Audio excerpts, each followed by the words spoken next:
Hey everyone and welcome back. And I took the risk this week of filming this video after the Liverpool game because I thought to myself, even though we're top of the table in Serie A, we just beat Genoa, Salernitana, 2 clean sheet victories, great. Back on course in that competition, that's fantastic. But I do feel like waiting to the Liverpool game and seeing what happened after that is a good representation of where we're at right now as a club, especially in European football. We've been out of it for a while now. I kind of wanted to wait and just have in case this scenario happened as it has, we're now out of Europe, bottom of the group, not even Europa League. I think it's a time for reflection. It's a serious time for reflection as where we're at right now as a club. Concerns I have that consistently be there, such as the injuries that we consistently keep having, annoying. And I think we need to learn from this competition, the high level of quality from this competition. Players need to improve. The squad obviously needs to improve, hopefully, over the transfer campaigns going forward. In-game management. We're going to go over all of it today. Okay, so the first thing, the group was tough. It was a tough group. When you get drawn Liverpool, Atletico Madrid, who just won La Liga last year, top team, and Porto last year, who knocked out Juventus. So any Juventus fans watching this, we're not forgotten about that. But anyway, it's a tough group. But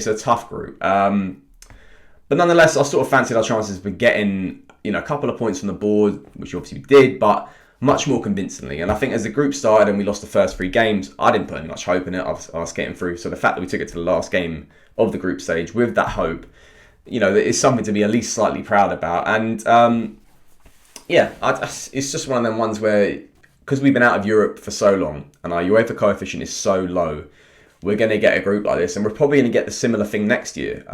At least 2 tough teams, maybe an easier game in the third one. But it's going to be, this is the reality of it right now until we build up our sort of UEFA ranking. And this is just, we're paying for them from the mistakes of the past, obviously not qualifying for Europe. And even when we did, not doing well in competitions like Europa League, we're really paying for it. So no excuses on that one. The group was tough, but nonetheless, I still feel like in certain games we could have represented ourselves better, especially the Porto 2 games there. And yeah, we're just going to get straight into it, guys, because injuries is something I just want to talk about. A lot of people on my Twitter and sometimes in the comment section, they all ask about me talking. Why don't I talk about the injuries enough and the consistent amount we seem to keep having? It's time to talk about it because low key I've been getting fed up with it for a while now. But when I found out that Rafael Leao was injured in the come up to this game, he got taken off at half time against Salernitana. Well, I thought to myself in the moment, I thought, he's at 45 minutes for 2-0 up, rest him for the Liverpool game, great. And then you find out the next day that he's had a slight muscle twinge, and you just know all too well what's going to happen. He's going to get injured and he's going to be out of this game and out of the next game. It's just like you can read it so easily these days, and it's so frustrating right now because I don't know what the stats are. The last time Pioli went into a game without a new injured player or player going down for COVID, it's been a while now. I think it was the Juventus game at the start of last year. Correct me if I'm wrong on that one, but yeah, it's really bad. I ran the stats as well.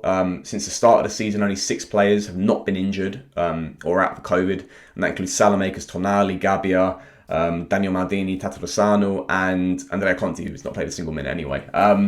That's embarrassing. That is really embarrassing. It means that I don't know what the hell is going on. And Pioli touched on it, and he said, there's so many games over a calendar and all these. That's a waffling excuse for me. I'm sorry. Like, I love Pioli to bits. I love management to bits.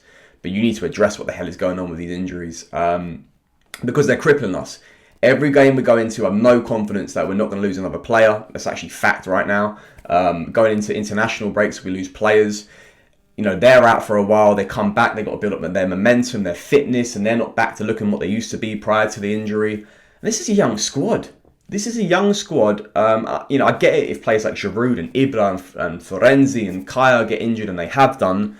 But when younger players are, players at 22, 24, 26 years old getting injured. I'm older than some of these boys, but I don't get injured. I mean, I don't extend myself to as much physical activity as they do. But the point of the matter is they shouldn't be getting this many injuries as a collective group. This isn't it's embarrassing, really. And I think until that gets addressed, we ain't going to go far in any competition.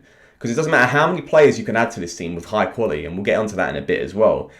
If these injuries still persist, what the hell are we going to do? I'm just really frustrated about that. The fixture list excuse, I ain't buying it, because a lot of teams in Italy as well, we're I think out of the top 7, they're all in Europe.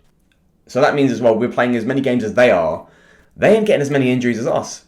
So I don't know. I'm not really buying that, but I just think really they have to look internally, sort out whether it's training or the fitness team or something like that. They need to really have a deep look at that and seeing the heart of the problems. But maybe there's something they're doing wrong. But yeah, injuries is a massive thing, and I think it's hindered us in this competition. And yeah, clearly. Also, clearly there's a massive lack of quality when it comes to our squad. When you really compare it to like the Europe's elite, and I'm not saying we can ever get to that point, or we can like that's going to take a year or two. It's just the facts. You know, sometimes you've got to put your hands up and go like, we got beaten by a better team. And this team, when you really look back to the banter and how far we've come, we also have to acknowledge the fact that this team is still on the growth. We've got a 40-year-old playing up top. You know, Iba's a fucking god, but at the same time, 40-year-old striker playing up top, not someone in his prime. Even players who have not played this competition before. Players who, you know, and I think someone like Kessie has not done himself well from it. I'm not going to get on his back, but he's not had any.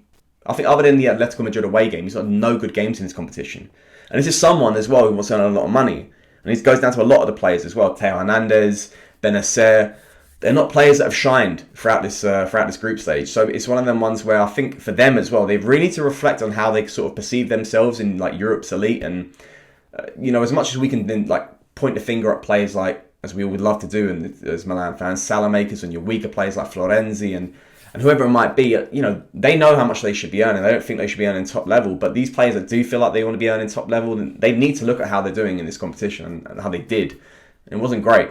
I expected a lot more from these you know bigger players from our team, and we didn't quite get it, and it's disappointing. It might come down to the injuries, excuses nonetheless, but I do think there is a significant lack of quality from this squad that will only get addressed as time goes on and hopefully qualifying for this competition consistently. That being said, in all the games that we only lost these games by 1 goal. It wasn't as if we were the whipping boys of the group. It wasn't as if there were drubbings and we were like... There were certain games we just significantly looked like the weaker side. Of course we did. We kept ourselves in it though. You know, it was always losses by 1 goal. So I don't think it's all doom and gloom in that aspect. We ain't coming away from this as like, you know, the embarrassment of Italy and, you know, getting battered like 3-0, 4-0 again. And that was the fear, especially that, you know, the first 10 minutes of that Liverpool game, the first game in the group stage, I thought to myself, we're going to get killed here, 4-0. So there's still heart and there's still a lot of courage when it comes to this side. But heart only gets you so far, and that's where the quality comes down to. And also game management. I think as well, when you look back and you think out of the 6 games that we played, 4 of them we were leading in. Both Liverpool games and both the Atletico Madrid games. And only one of those games we got points from. That was the Atletico Madrid away game. We led in that game, we saw the game out. The other games, we had the lead and we lost. Didn't pick up a single point from those games. The Porto games for me are just a disappointment because those were the 2 games I looked at, and when the draw happened, I thought to myself, I fancy our chances to get like 4 points from these 2 games against them. And we only got 1 out of 6 points from those 2 games. So I think that's a massive missed opportunity. But game management, referee decisions, I get it, so they can go against your way. What happened against Atletico Madrid was not good. It was not fair. But that's going to happen because we're not the favourites when it comes to these games. And sometimes the favourites are going to get certain decisions going their way. We have to approach it as we do as the underdogs and expect no favours from any team, from no referee, create our own luck. And game management as well. You know, if you're leading, maybe you need to understand how to, you know, either like defend collectively, you know, trap it up a little bit more. You saw it when we were leading 1-0 against Liverpool. You know, Kessie not tracking that Oxlade run. That was really poor from him. And mistakes all over the shop. You know, we've spoken about it before. This team is creating so many goals out of mistakes. It's really concerning. And I just do think that comes down to a lack of experience at a higher level. That will come within time, composure, all these sort of things. And I just think we're not going to learn. And we're going to get games like this. We're going to have moments like this where we're going to pay for poor in-game management from certain players, poor mistakes from certain players. And it's going to take time for them to really grow, to really mature, and these performances are to be expected. But yeah, guys, all that aside, I don't want to be all like doom and gloom. I don't want to sit here and be like, oh, you know, the season's finished, we've not gone through the group, we're embarrassments. It's not the case. In my opinion, I thought we've done ourselves kind of relatively like proud in certain games. It's just to me a massive reality check. It's a massive reality check because I think as fans, when we qualified for this competition last year, we got so hyped. You know, we're back in the competition we historically belong in. Doesn't necessarily mean we're going to win it. I remember when the group stage got drawn, I did a Twitter Spaces, and a lot of people were like so worried about playing Liverpool and and or if we're going to make it out of the group. To be honest, I didn't really kind of like hope on it anyway when we got drawn it. I thought get there for the money and we go, hopefully go again next year, slowly build to this squad. And that seems to be the reality of the situation. We're so far off when it comes to the quality of competing with the Europe's elite. It's going to take some time, sadly, but this is part of the journey. I think the important thing is if we're on the sort of the journey's going in the right direction, are we still consistently performing well in Serie A?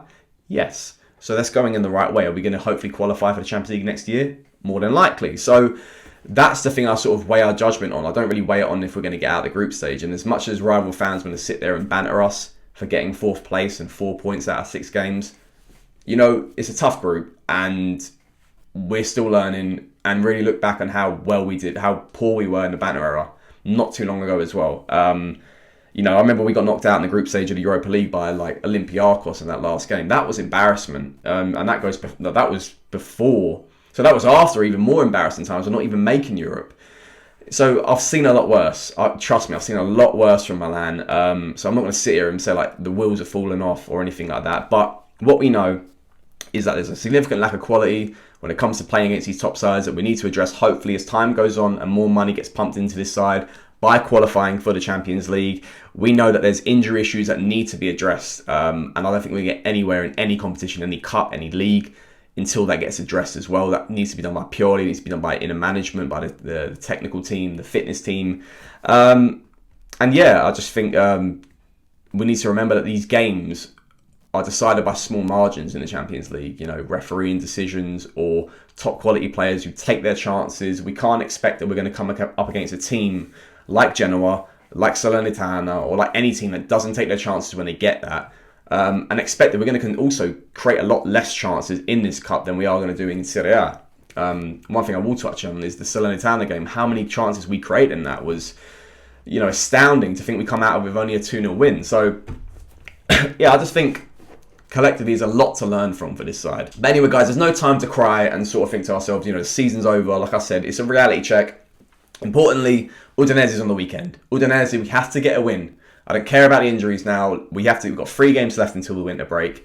Udinese away, Napoli at home, and Empoli away. First game at a time, Udinese. We need to take them on and get the win. They've just lost to Empoli. We just need to do well. We need to do well. We need to pick up as many points as possible. Hopefully recover some players along the way. Hopefully this team can address the injury issues with a shorter fixture list in the second half of the season.